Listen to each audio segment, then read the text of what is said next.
আজকে অভাবে পড়িয়া দেখেন আপনার আর ভাই নাই। অনেক সময় তো বর্তমানে মাও নাই, বাবু নাই। মা বাবা বলেছে নিজেরটা নিজে কইরা খা। বর্তমানে বাস্তব না বাস্তব আপনারা বলেন।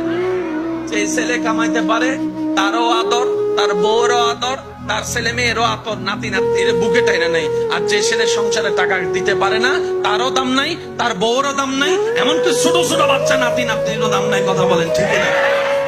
এই বাস্তবতা মানতে না চালেও মেনে নিতে হবে যারা বুদ্ধিমান আছে, জ্ঞানওয়ালা। রব বলে যে দিলটা কাউকে দিস না যারা ভেঙে দিতে পারে, বরং দিলটা আমি রবের নামে ছেড়ে দে।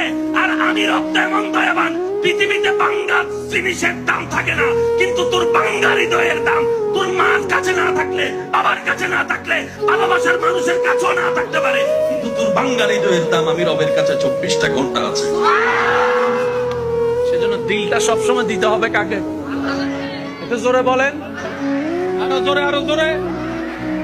বান্দা হিসেবে দিব আল্লাহকে, উম্মত হিসেবে দিব নবীকে। এবার